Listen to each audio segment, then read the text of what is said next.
The dust motes danced in the afternoon sunbeams that slanted through the attic window, illuminating a lifetime of carefully packed memories.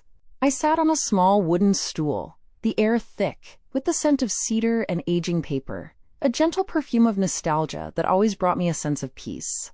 My name is Evelyn, and for the better part of my 70 years, my world has orbited around one central brilliant star, my son David. This weekend we were celebrating his own son, my darling grandson Leo's 5th birthday. I wanted to find the perfect photograph of David at that same age, a sweet, tangible link between the generations to display at the party. My fingers, wrinkled with time but still nimble, traced the embossed leather cover of a heavy album, its spine worn from decades of love and handling. David, Our Pride and Joy, the gold lettering read, a title my late husband Richard had insisted upon. A soft smile touched my lips as I opened it. The familiar crackle of the plastic film over the pages was a sound I knew as well as my own heartbeat. There he was, my David, a chubby-cheeked infant swaddled in blue, his eyes wide with the newness of the world. I turned the pages slowly, my heart swelling with a familiar, tender ache, reliving each milestone. His first toothless grin, the disastrous first encounter with strained peas, the wobbly first steps taken towards his father's waiting arms. It was all there, a perfect, unblemished chronicle of a cherished childhood. I continued flipping through the well-worn pages, my mind drifting back to the countless hours Richard and I had spent curating this very album. He was always the one with the camera, a constant, loving documentarian of our son's life. "We have to capture this, Evie," he would say, his voice filled with a quiet reverence. "One day, this is all we'll have." His words, once a simple expression of fatherly love, now carried the heavy weight of prophecy. He had been gone for 10 years now, but in these moments, surrounded by the tangible evidence of our shared past, he felt incredibly close. The album was more than just a collection of pictures. It was the story of us, of the family we had built with so much hope and devotion. I reached the section dedicated to David's toddler years, searching for that quintessential 5-year-old portrait. There were pictures of him at the park, on a swing set, his hair, a wild mop of blonde curls, his laughter practically audible through the glossy paper. There he was with his first puppy, a golden retriever named Rusty, both of them a tangle of limbs and joyous energy. Each photo was a key, unlocking a flood of memories that washed over me in a warm, comforting wave, and I let myself be carried away by the gentle current of remembrance, completely unprepared for the jarring discovery that was about to pull me under. My finger paused on a page near the back, a section I hadn't looked at in years. Tucked behind a photo of David proudly holding a finger painting was a smaller, slightly faded snapshot I didn't recognize. I carefully slid it out from under the plastic film, my brow furrowed in confusion. The photograph showed a baby, perhaps 6 months old, propped up against a set of plush cushions. But it wasn't David. This child had a full head of dark, almost black hair, and startlingly blue eyes, a shade so deep and intense they seemed to leap off the print. David had been born with a sparse dusting of blonde fuzz that didn't fully come in for a year, and his eyes were a soft, gentle hazel, just like his father's. I stared at the picture, turning it over in my hands. There was no date, no inscription on the back. It was an anomaly, a stranger in a sacred archive. I felt a prickle of unease, a small, cold stone dropping into the warm pool of my nostalgia. It must be a mistake, I told myself. Perhaps a photo of a cousin's child, or one of my friend's babies, accidentally slipped into the wrong album during a moment of distraction. It had to be, yet the image held me captive, the baby's gaze so direct, so knowing. It felt important, a misplaced piece of a puzzle I didn't even know I was solving. Dismissing the single photo as a simple mix-up, I tried to return to my original task, but my focus was shattered. A few pages later, I found another, and then another. There were 3 in total, all of the same dark-haired, blue-eyed child at different stages in his first year. One showed him sitting in a high chair, a bib spattered with food, a gummy smile on his face. Another captured him in a walker, his small hands gripping the plastic handles, his expression one of fierce concentration. These were not the casual snapshots one takes of a friend's child. They were intimate, personal milestones, the kind of moments a parent treasures. The same floral wallpaper served as the backdrop in 2 of the photos, suggesting they were taken in the same home, a home I had never seen. A cold dread began to seep into my bones, chilling me despite the stuffy attic heat. My David was an only child. Richard and I had tried for more, but it was not meant to be. Our family, our story, had always been a trio. These photographs were a blatant contradiction, a narrative written in an ink I couldn't comprehend. I felt a profound sense of disorientation, as if the very foundations of my most cherished memories were beginning to crack beneath my feet, revealing a hollow space I never knew existed. My heart began to beat a frantic, heavy rhythm against my ribs, a drumbeat of rising panic. I quickly gathered the 3 mysterious photographs and closed the album. The familiar comfort it once offered now replaced by a chilling sense of betrayal. I hurried down the attic stairs, my mind racing. I needed answers, and I needed them now. David and his wife Sarah were downstairs in the kitchen, their laughter echoing through the house as they discussed final party preparations with my grandson Leo. I entered the room, the 3 small photos clutched in my hand like damning evidence. "David, honey, can I talk to you for a second?" I asked, my voice strained, attempting a casual tone that I was far from feeling. He turned, his easy smile faltering slightly as he saw my expression. "Mom, what's wrong? You look like you've seen a ghost." I held out the photographs. "I found these in your baby album. I don't remember this child. Who is he?"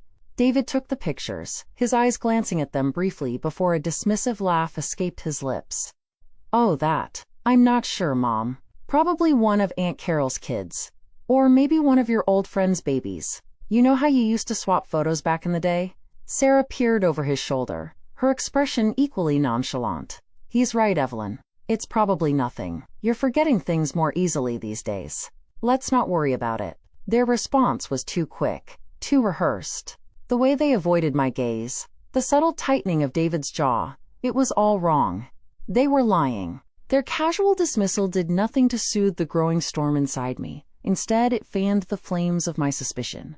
"I don't think so," I said, my voice firmer now. "I would remember a baby with eyes like that. And these aren't just casual snapshots, David. This is a first-year progression. A parent took these photos." David's smile vanished completely, replaced by a flicker of irritation. "Mom, seriously? It was 40 years ago. You can't possibly remember every single baby you ever held. It's not a big deal. We're busy trying to plan Leo's party. Can we focus on that?" He handed the photos back to me, as if they were insignificant, a piece of trash to be discarded. Sarah put her arm around his waist, a gesture that seemed more like a strategic alignment than a display of affection. "Your son is right, Evelyn. Let's put these away and get back to the party.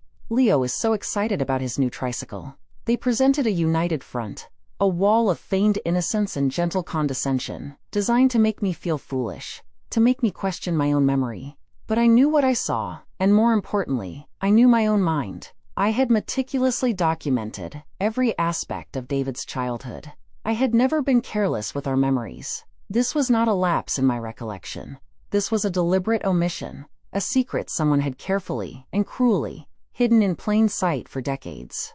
I retreated to the living room, the 3 photographs still in my hand, their weight feeling immense, disproportionate to their small size. I sank into my favorite armchair, the one Richard had always sat in, and stared at the images of the unknown child.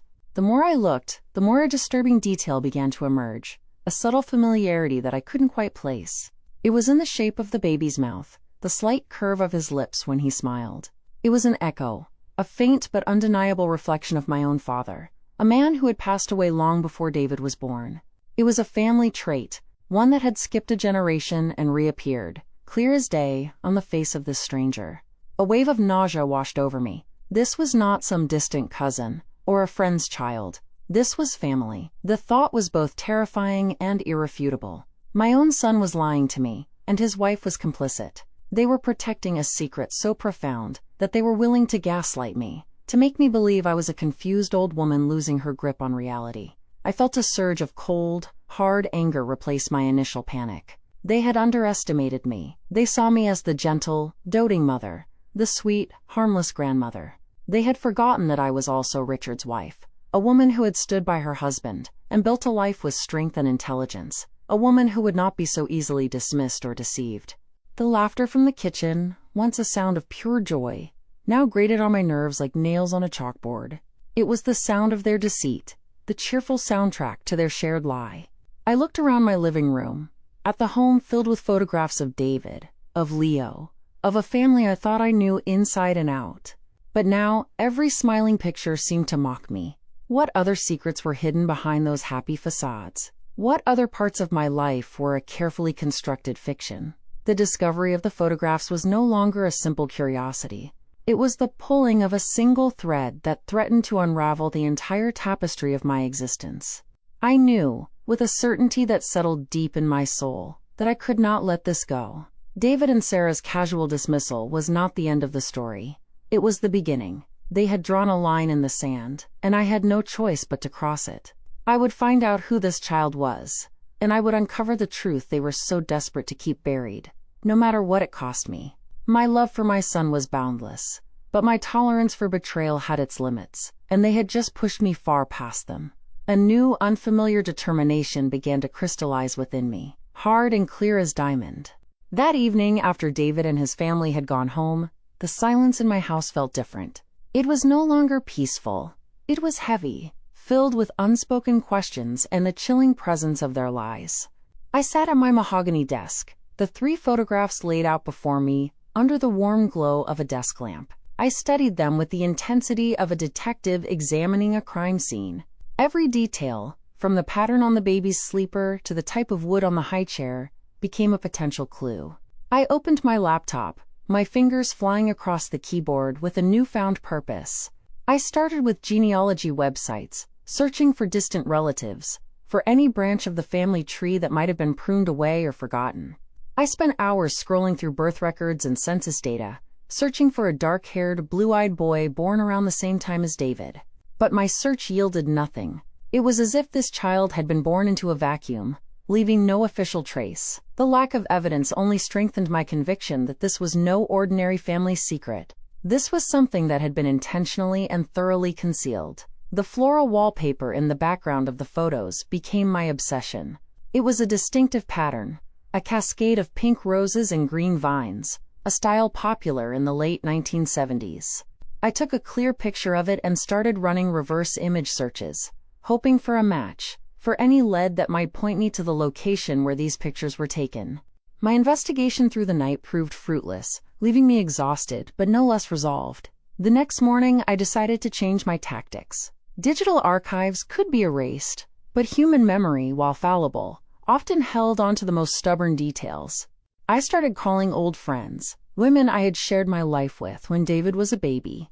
I began with my closest friend, Margaret, feigning a light-hearted, nostalgic curiosity. "Maggie, do you remember that friend of mine from the old neighborhood, the one with the baby boy who had the darkest hair?" I asked, my voice carefully casual. There was a pause on the other end of the line. "Evelyn, what a strange question. I remember all your friends. Brenda, Susan, Linda, all their kids were blonde or light-haired, just like David. I don't recall any baby with black hair." I called 3 more friends, and each conversation was the same, a dead end that only deepened the mystery. They remembered my baby showers, David's first birthday party, our playdates at the park, but no one remembered this other child. It was as if he existed only in these 3 photographs, a ghost in my son's album. The final call was to David's Aunt Carol, Richard's sister. Her children were older than David, but she had been a constant presence in his early life. Surely, she would remember. But her answer was the final, devastating confirmation that this was a secret kept from everyone. "No, Evie, I have no idea who that could be. Are you sure you're feeling all right?" The subtle insinuation in her voice, that same gentle dismissal I'd received from David and Sarah, stung deeply. They were all closing ranks, either out of ignorance or, more chillingly, out of a shared pact of silence. I was alone in this search, an outcast from my own history. The dead ends with friends and family only served to sharpen my resolve. If the people in my life were a locked door, then I would find another way in. My focus returned to the most tangible clue I possessed, the floral wallpaper. It was my only link to the physical space where this secret life had unfolded.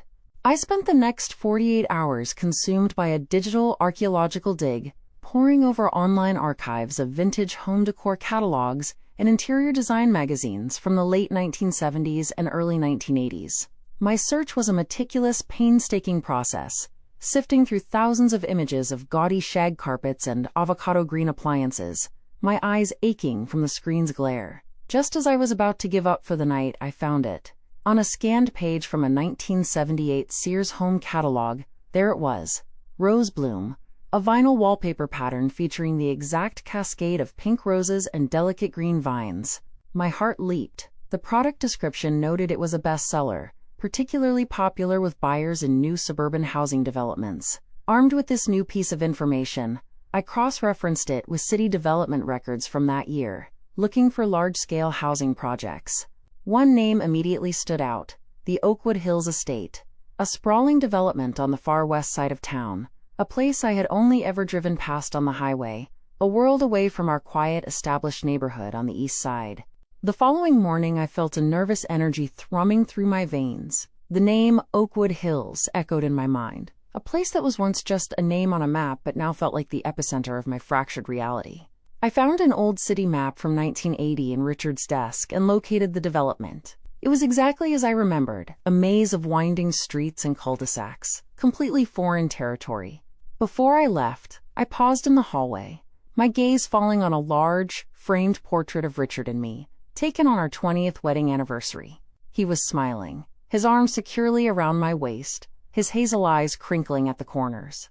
He looked like the epitome of a devoted husband, a man without a single secret to his name. A bitter laugh escaped my lips. Was this whole life, this entire house full of memories, a lie? Had he been driving from our home to another one in Oakwood Hills?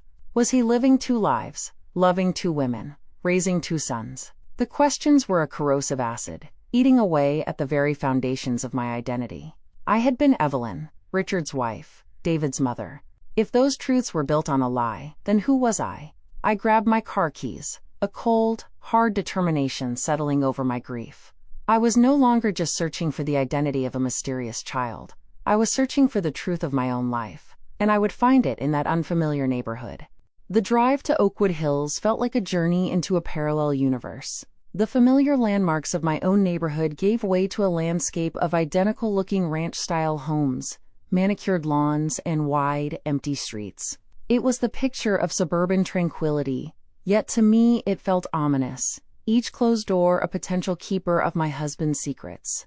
I parked my car on a quiet side street and began to walk, my old map clutched in my hand. I felt like a ghost, an intruder in a past that wasn't mine. I scanned each house, my eyes searching for any sign of that distinctive pink rose wallpaper, a glimpse through a window, perhaps, or a scrap visible in a room being renovated. But the houses were all updated now, their windows covered with modern blinds and curtains. After an hour of aimless wandering, my hope began to wane. The neighborhood was a sea of anonymity. Just as I was about to turn back, I saw an elderly woman tending to her garden, her back bent with age, but her movements still precise and careful.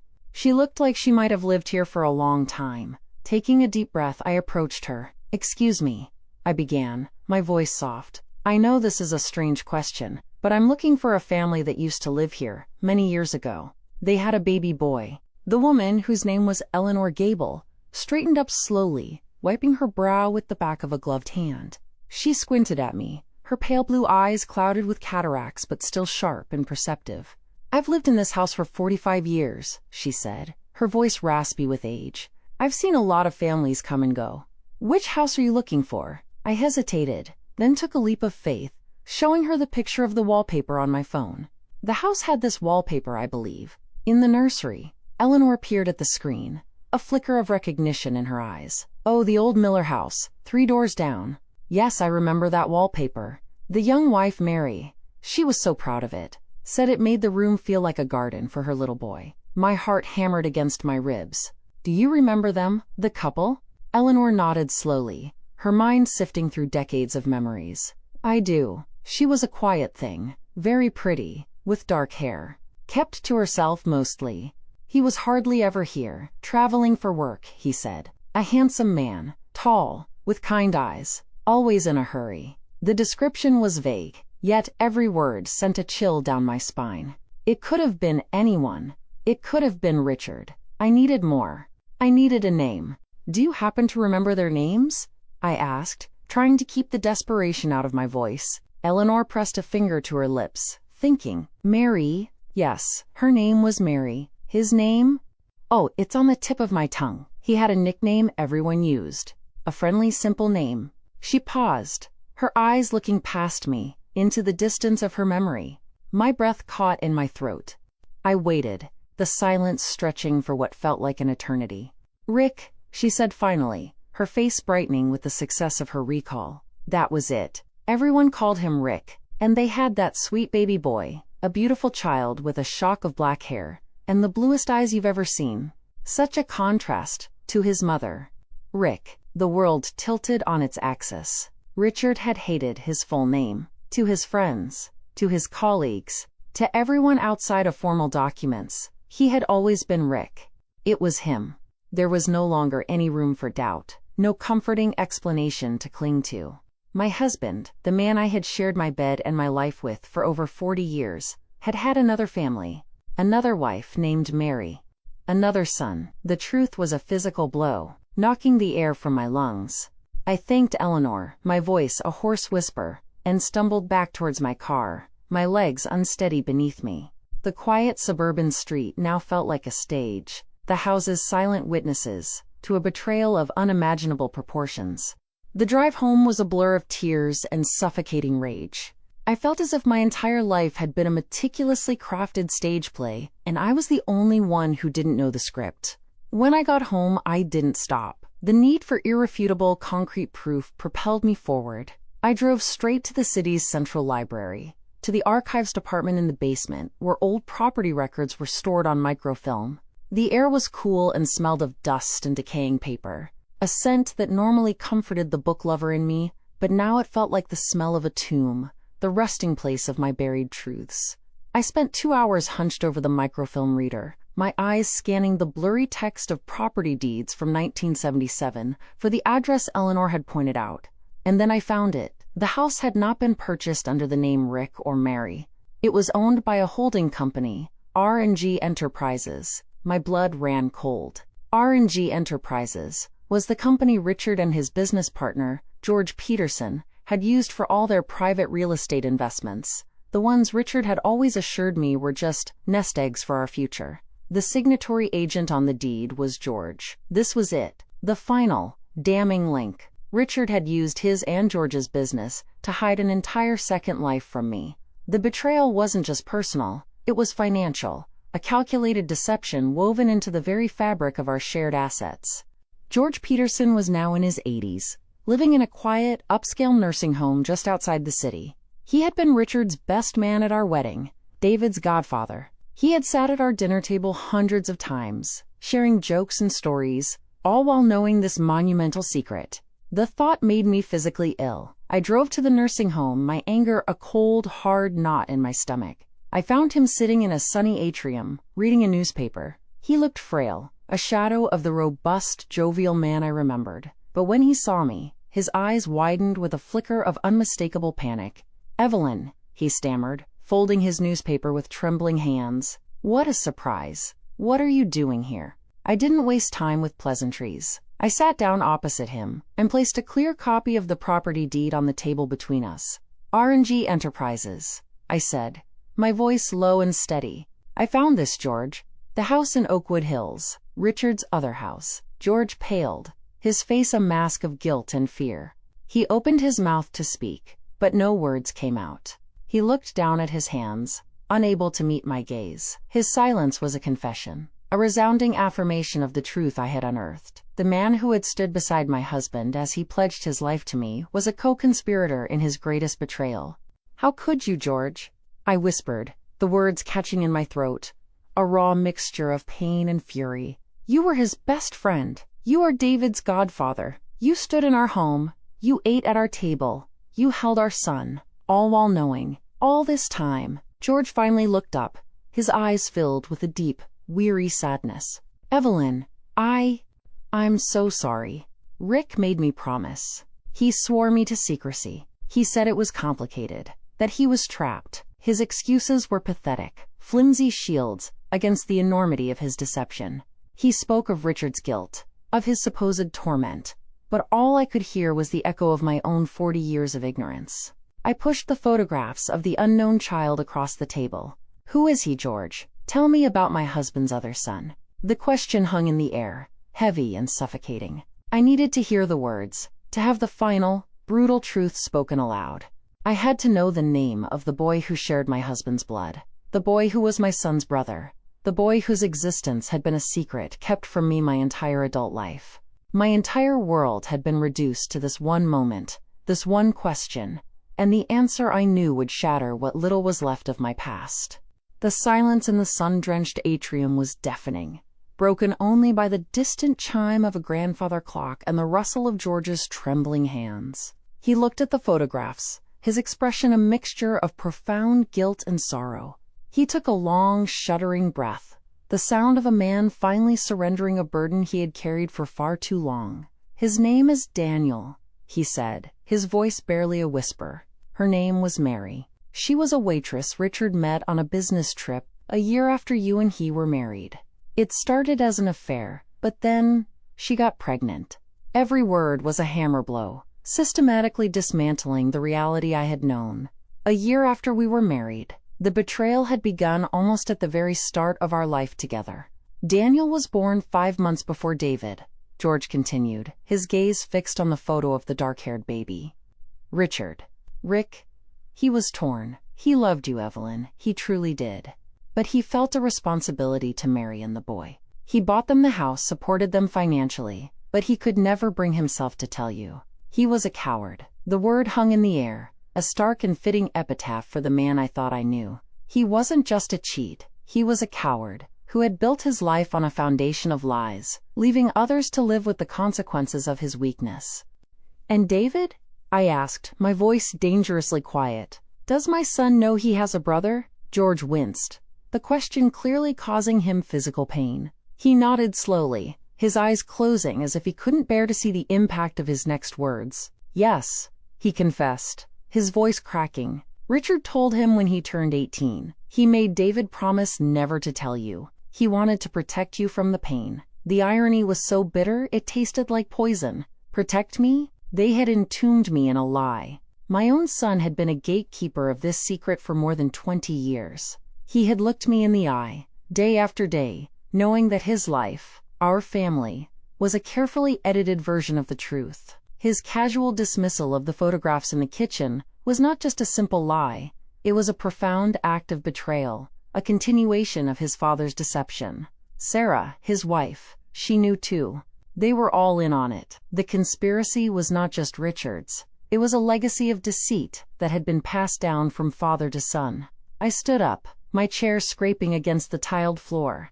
I looked down at George, at this frail old man who was a stranger to me now, a custodian of my stolen past.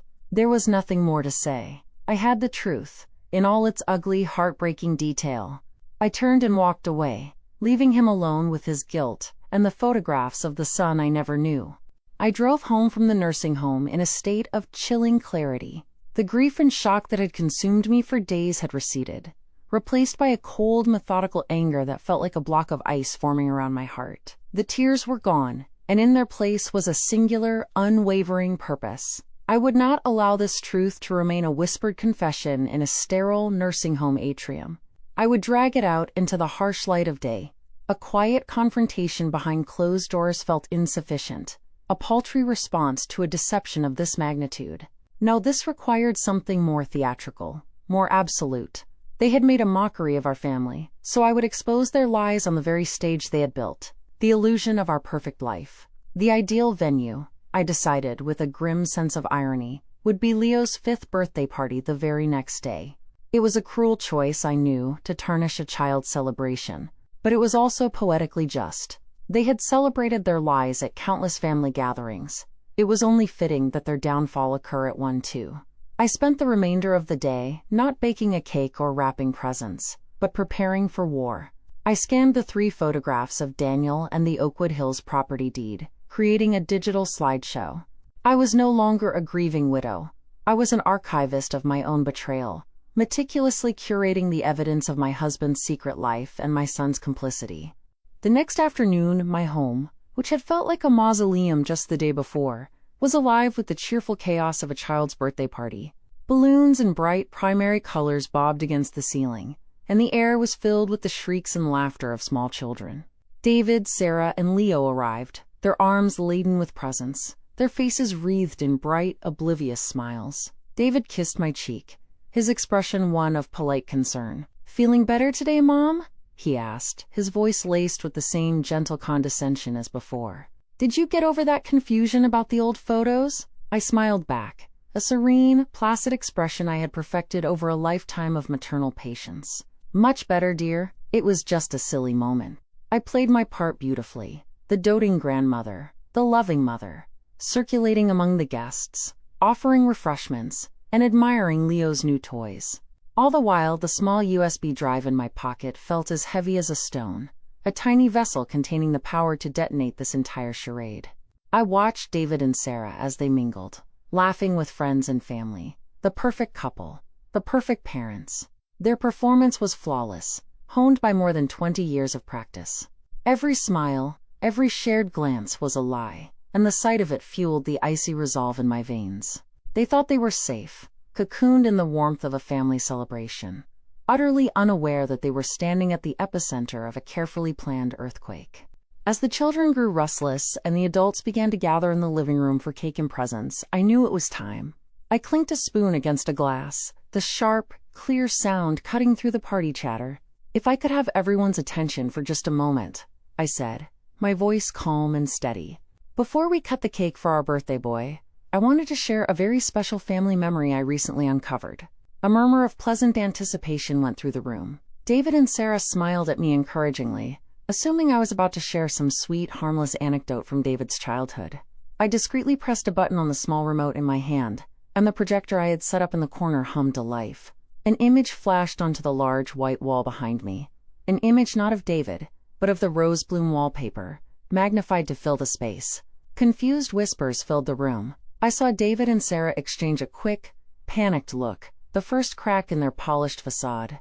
I let the image hang there for a moment, the silence growing heavy and uncomfortable. Then, I turned to my son, my expression one of innocent curiosity. "David, honey, do you recognize this?" I asked, my voice carrying clearly through the silent room. "I found it in your baby album. It was the wallpaper in your brother's nursery." The word brother landed with the force of a physical blow, sucking the air out of the room. A collective gasp rippled through our friends and family.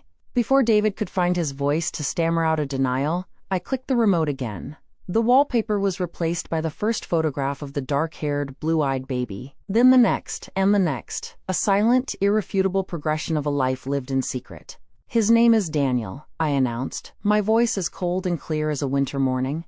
"He was born in 1982, 5 months before you, David. His mother's name was Mary." I let the information sink in before delivering the final, crushing piece of evidence. The last image in the slideshow appeared on the wall, a high-resolution scan of the Oakwood Hills property deed. I used the remote's laser pointer to circle the key details. "And this is the deed to the house your father, my husband, bought for them. As you can see, it was purchased through R&G Enterprises, our shared investment company. The signatory agent, as you can plainly see, was George Peterson, your godfather." The room erupted in a chorus of shocked murmurs and scandalized whispers. The party was over. The trial had begun. I saw my sister-in-law, Carol, staring at the screen, her face ashen, her mouth agape in disbelief. My gaze settled on David, pinning him in place. The color had drained from his face, leaving him looking pale and ill. The charming, confident man who had so easily dismissed my concerns just days ago was gone, replaced by a trapped, guilty boy. "Your father told you the truth when you turned 18, didn't he, David?" I asked, my voice relentless, allowing no room for escape. "He confessed his secret, and he made you a co-conspirator. He made you promise to keep lying to your own mother, all under the guise of protecting me." I took a step towards him, the guests parting before me as if I were a force of nature. "For 22 years, you have carried this lie. You have sat at my table, celebrated holidays in my home, and looked me in the eye, day after day, all while knowing our family was a sham. When I came to you with these photos, with my own confusion and pain, what did you do? You called me forgetful. You and your wife tried to convince me that I was losing my mind. Tell me, David, Was that your idea of protection? My voice, though quiet, was sharp enough to cut through the stunned silence. He flinched as if I had struck him, his eyes finally filling with the shame he should have felt for years.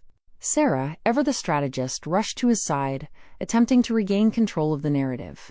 "Evelyn, this is neither the time nor the place," she hissed, her voice a frantic whisper. "You are upsetting Leo. You are making a scene in front of all our friends." She tried to shield David, to pull him away, but I was not finished. "The time for secrets is over, Sarah," I said, turning my cold fury on her. "And this is exactly the place. You all seemed so comfortable living this lie in front of these same friends. You married into this family, and you willingly married into its deception. Did you ever once think to tell me the truth? Or was it easier to have a mother-in-law you could manipulate, one you believed was growing old and senile?"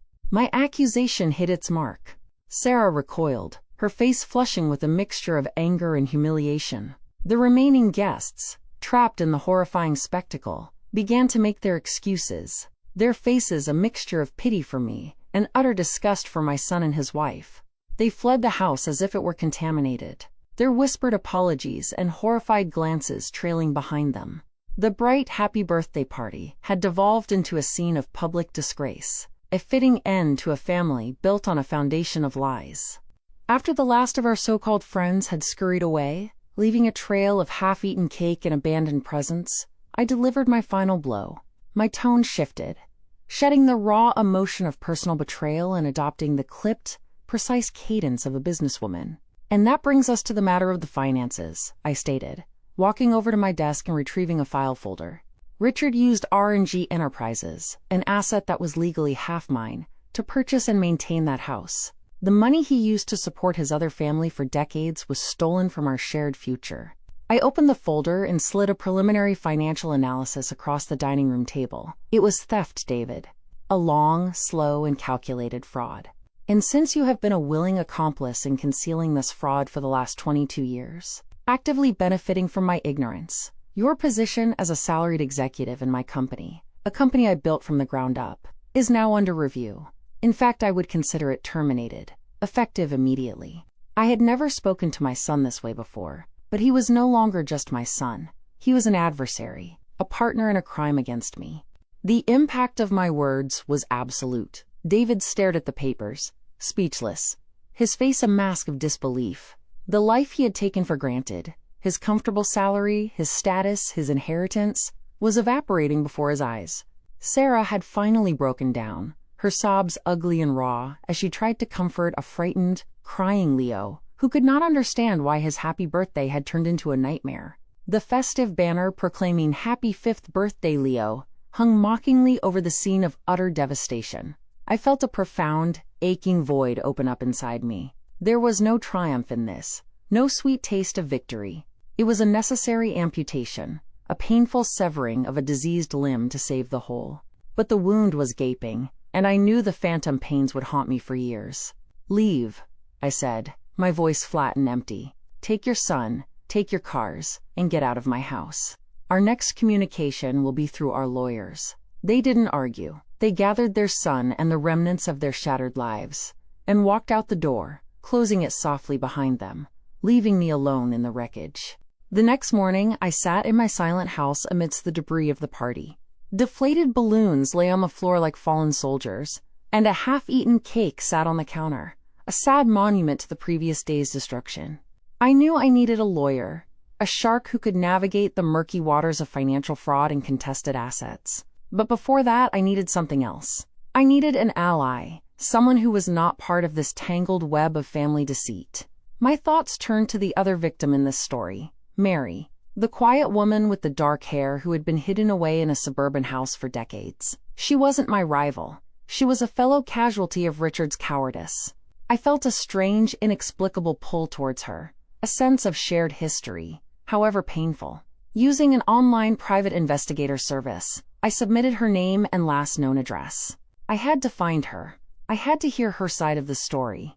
I had to understand how my husband had managed to contain a secret of this magnitude for so long. She and I were the two poles of Richard's world, and I felt that only by meeting her could I begin to understand the true shape of my own life. While I waited for information on Mary, I asked the investigator to find her son.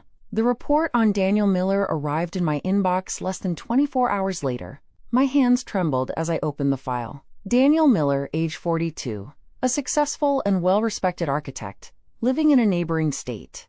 He was married, with 2 children of his own, a boy and a girl. My grandchildren, I thought with a pang of sorrow so sharp it stole my breath. The file contained a recent photograph, a candid shot of him, at a construction site. He was laughing, his head tilted back slightly. He had his mother's thick, dark hair, a stark contrast to my own son's blonde. But his eyes, the startlingly blue eyes of the baby in the photographs, had softened over the years. They had changed, settling into a familiar, gentle hazel. They were Richard's eyes. They were David's eyes. They were the eyes of my family. I stared at the face of this handsome, successful stranger who was my husband's son, my son's brother, and felt the last piece of my old world crumble into dust. The journey was not over. It had just begun. I had to meet him. I had to look into those familiar eyes and see for myself the other half of my family, the other half of my own story. The photograph of Daniel was a ghost at the feast of my anger. Staring at his face, I felt a confusing mix of emotions that warred within me. There was the profound sorrow for the grandchildren I never knew, for the family milestones, birthdays, holidays, graduations, that had occurred in a parallel universe just a few states away. Then there was the sharp, undeniable pang of recognition when I saw Richard's eyes staring back at me from this stranger's face. It was as if my late husband had reached out from the grave, not with a comforting hand, but with a final, posthumous confession that confirmed his betrayal was not just a passing affair, but a living, breathing legacy. The investigator called me back that afternoon with the information I had requested about Mary. He spoke in a clipped, professional tone that was a stark contrast to the emotional cataclysm he was describing. She was living in a small, quiet town in the Texas Hill Country, a place of rolling hills and ancient live oaks, just a 3-hour drive away. He gave me her full name, Mary Miller, and her current address. I knew instantly that I had to go. Confronting David was one thing. He was my son, a branch of my own tree. But meeting Mary, and potentially Daniel, felt like stepping into an alternate reality, a life I was never meant to see. I packed a small overnight bag, telling no one where I was going. This pilgrimage into my husband's secret past was a journey I had to make entirely alone. The drive west the next morning was a strange, surreal transition. The familiar, sprawling suburbs of my city slowly gave way to the rugged beauty of the hill country.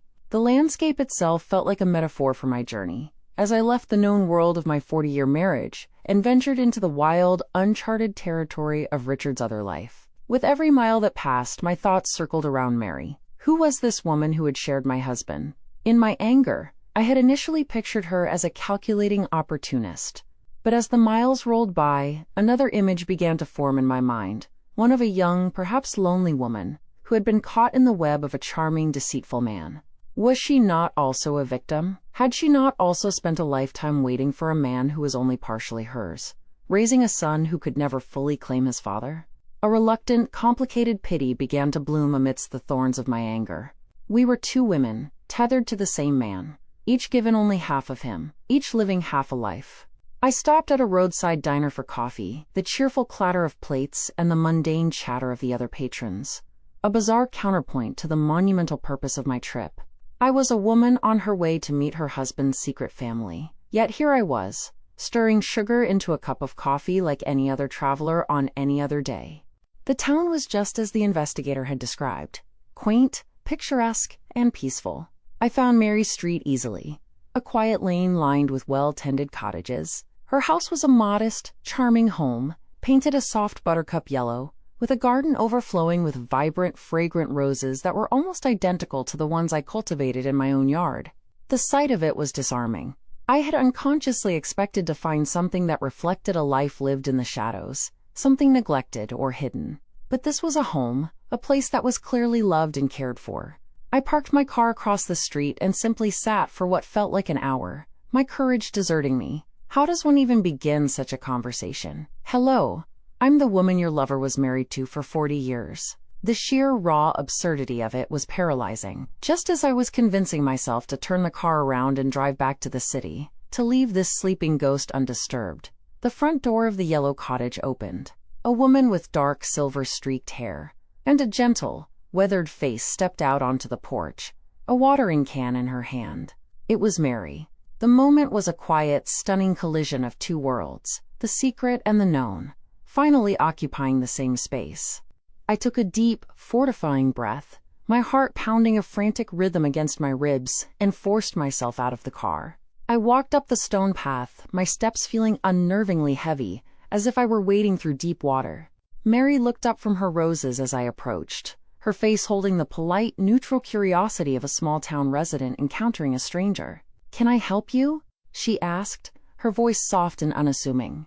All the carefully rehearsed opening lines I had practiced on the drive evaporated from my mind.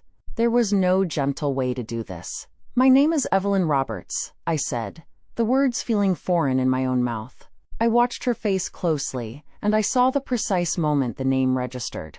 A flicker of recognition in her eyes was quickly followed by a wave of pure shock that washed all the color from her cheeks.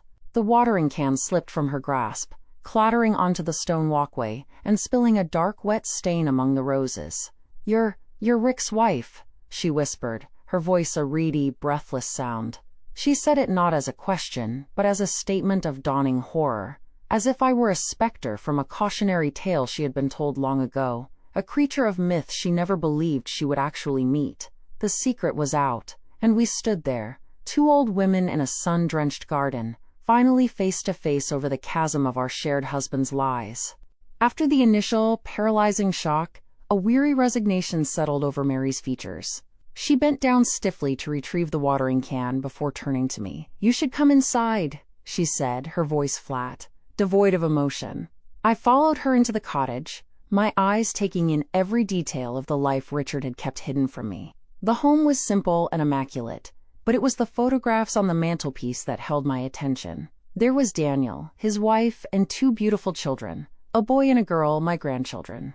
Seeing their smiling, unknown faces was a fresh stab of pain. We sat at a small kitchen table, the silence stretching between us, thick with 40 years of unspoken history. Mary was the first to break it. "I always knew this day might come," she said, her hands twisting a small napkin in her lap. "I prayed it wouldn't, not for my sake, but for the boys. But a secret this big, it can't stay buried forever." She began to tell her story, her voice quiet and even. She had been a young, naive waitress when she met Richard, or Rick, as she had only ever known him. He was charming, attentive, and married. When she discovered she was pregnant, he promised he would take care of them, setting her up in this house, but on the non-negotiable condition that their existence remain a secret. She was trapped by love and by circumstance, and so she agreed, living her life in the margins of his. I listened to her story, not with the judgment I had expected to feel, but with a growing sense of a shared, tragic bond. Mary was not the villain of my story. She was another victim, consigned to a life of shadows and stolen moments. She had raised her son mostly as a single parent, using the same traveling for work excuses Richard had fed me to explain his frequent and prolonged absences. She had never been able to celebrate a holiday with him, never been able to introduce him to her friends as her partner, never been allowed the simple dignity of being acknowledged.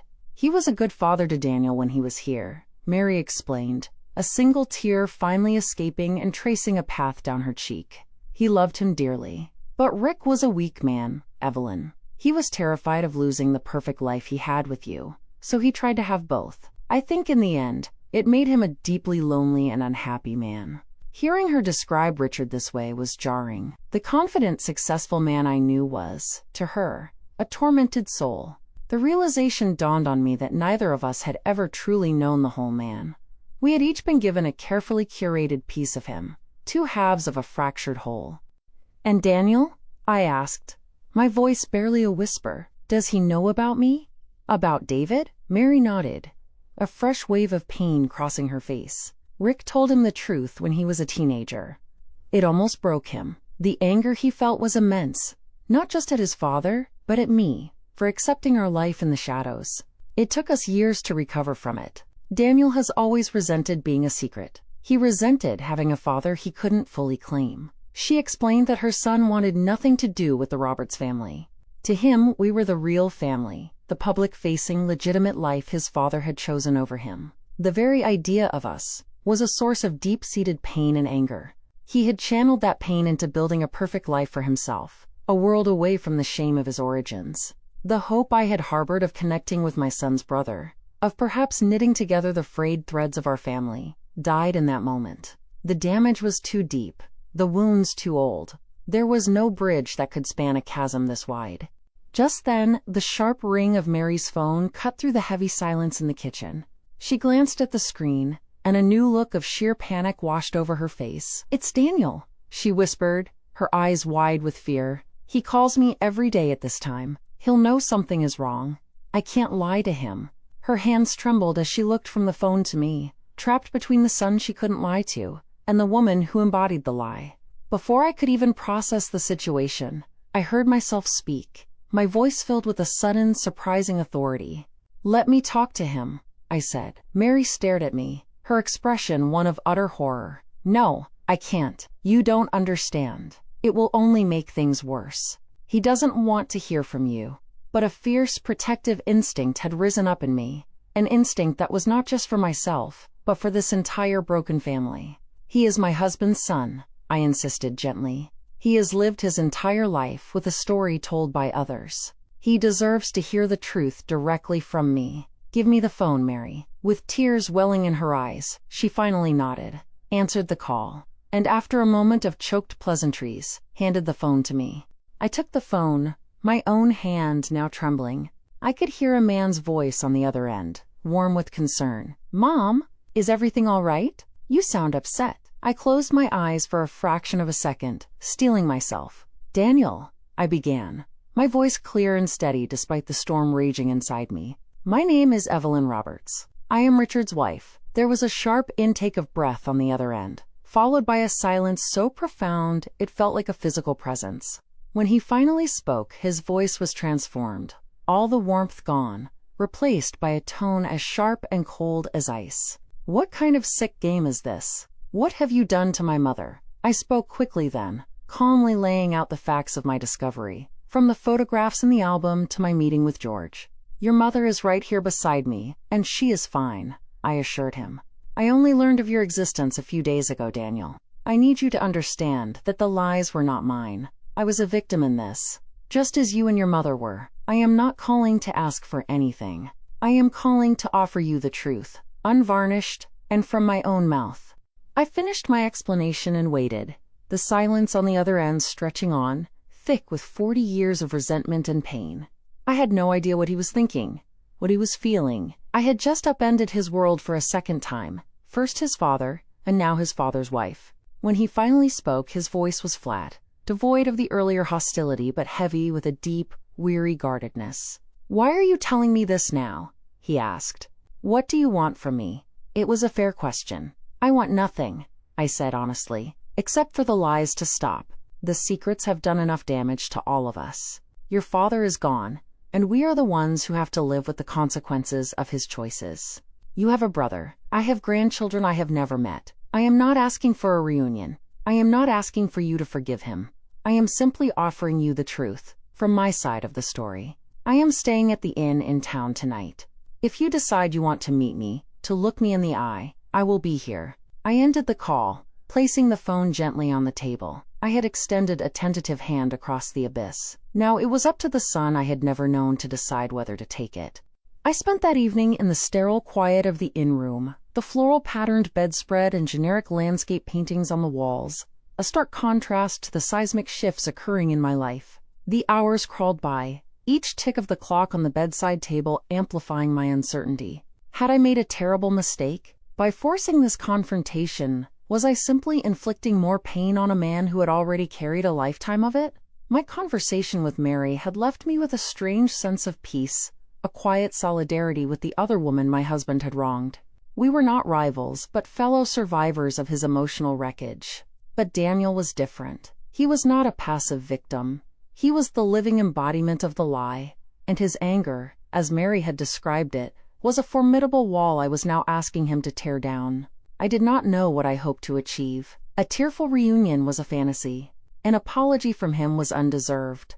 Perhaps, I thought, as I watched the sun set over the rolling Texas hills, all I truly wanted was for him to see me, to look into my eyes and understand that the woman who was his father's wife was not the architect of his pain, but just another resident in the prison of Richard's secrets. I was drifting into an uneasy sleep when a soft knock sounded at my door, a hesitant, questioning rap that made my heart leap into my throat. I opened the door to a man who was both a complete stranger and devastatingly familiar. Daniel was taller than I had imagined, with a strong, confident posture that spoke of his success as an architect, a builder of things. He had his mother's dark hair, but the face was a startling composite of my past. The set of his jaw was Richard's, and the way he held his mouth in a firm, guarded line was an exact echo of my son, David. But it was his eyes that held me captive. They were Richard's hazel eyes, the same shade that I had loved for 4 decades, yet they were filled with a lifetime of resentment and pain that I was only just beginning to comprehend. He did not offer his hand. He simply stood in the doorway, his expression an unreadable mask of hostility and suspicion. "My mother was hysterical when I called her back," he said, his voice low and taut with controlled anger. "She said you were here. I needed to see for myself." He was steadying me, his gaze intense, as if trying to find the monster from his childhood stories in the features of a 70-year-old woman. I stepped back, gesturing for him to come in. "I am not a monster, Daniel," I said quietly, "and I am not your enemy. Please, come in. Let me tell you my side." We sat in the 2 stiff armchairs by the window, a small, scarred table between us that felt as wide as an ocean. For the next hour I spoke, my voice steady and unwavering. I told him everything, starting with the discovery of the photographs in David's album, my son's casual, cruel dismissal, and the slow, painful unraveling of the truth. I spoke of my 40-year marriage, of the love and trust I had placed in his father, and of the profound shock of discovering it was all built on a lie. I laid the blame for this entire tragedy squarely where it belonged, on Richard, on his weakness and his profound moral cowardice. "He chose to live a double life because he was too afraid to make an honest choice," I said, my voice filled with a quiet, sorrowful anger. "He hurt everyone. He hurt your mother by condemning her to a life in the shadows. He hurt you by making you a secret. He hurt David by burdening him with a lie. And he hurt me by making my entire life a deception." As I spoke, I watched his face, and I saw the rigid lines of his anger begin to soften, replaced by a flicker of something else. A grudging understanding, perhaps even a sliver of empathy. He was not just hearing my words. He was finally seeing me as a person, another victim of his father's choices. I reached into my purse and pulled out my wallet, my hands trembling slightly. I took out a small, worn photograph of David, taken when he was about 7 years old, a gap-toothed, joyful boy in a baseball uniform. I pushed it across the table towards Daniel. "This is your brother," I said softly. Daniel stared at the picture, his expression unreadable. For the first time, the abstract concept of a brother had a face. He looked at the photo for a long time, at the boy who had been given the life, the name, and the father that he had been denied.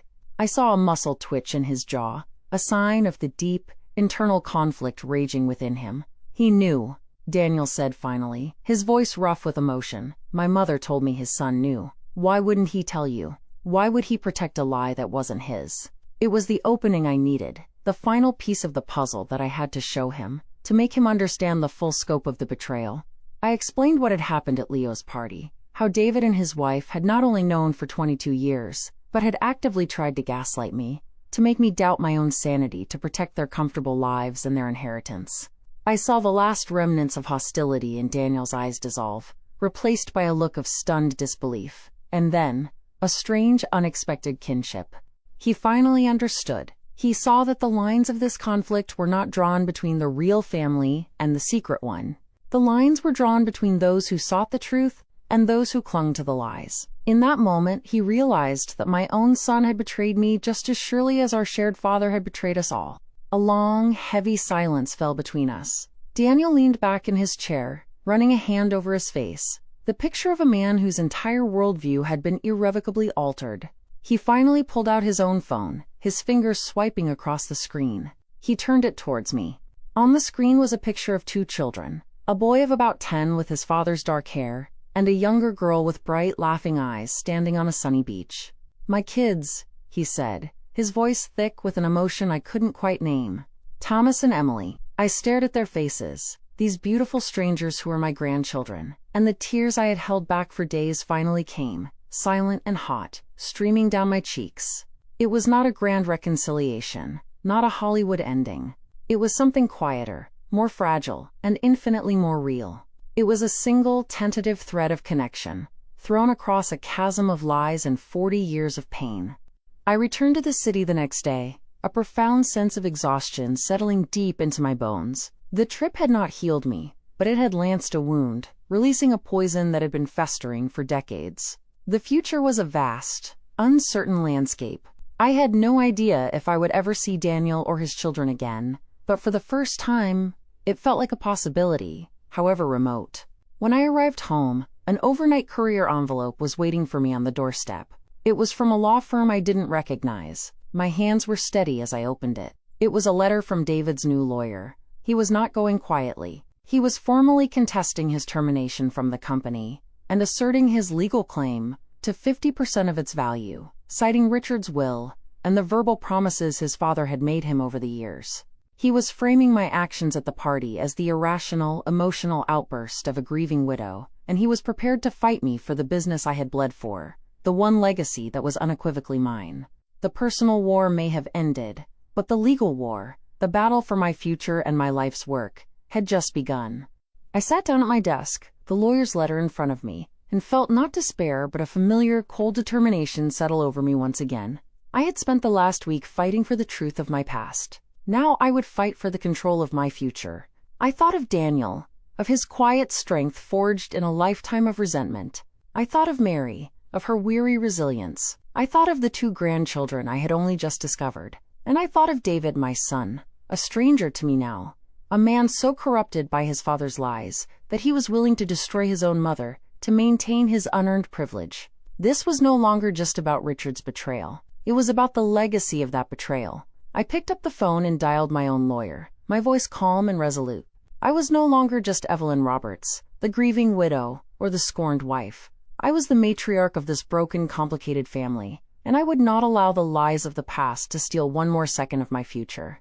Months later, the dust began to settle. The legal battle with David was brutal and ugly, but in the end, the evidence of financial fraud was undeniable.